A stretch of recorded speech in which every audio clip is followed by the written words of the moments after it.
The Supermoon of May 2012, presented by Science at NASA. The full moon has a reputation for trouble. It raises high tides, it makes dogs howl, it wakes you up in the middle of the night with beams of moonlight stealing through the drapes.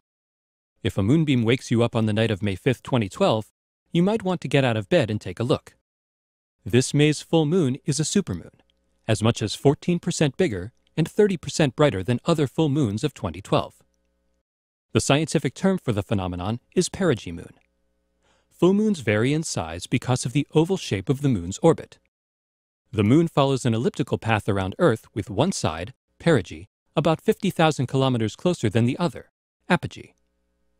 Full moons that occur on the perigee side of the moon's orbit seem extra big and bright.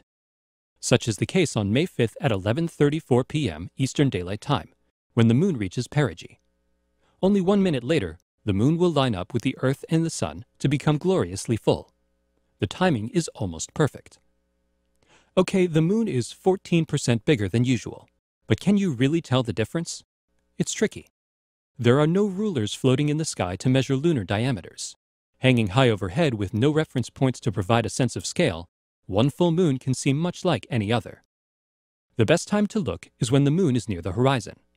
For reasons not fully understood by astronomers or psychologists, low-hanging moons look unnaturally large when they beam through trees, buildings, and other foreground objects. On May 5th, this moon illusion will amplify a full moon that's extra big to begin with. The swollen orb rising in the east at sunset will seem super indeed. Folklore holds that all kinds of wacky things happen under the light of a full moon. Supposedly, hospital admissions increase, the crime rate ticks upward, and people behave strangely. The idea that the full moon causes mental disorders was widespread in the Middle Ages. Even the word lunacy, meaning insanity, comes from the Latin word for moon.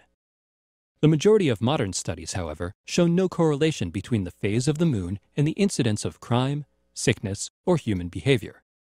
The truth is, the moon is less influential than folklore would have us believe. It's true that a perigee full moon brings with it extra high perigean tides.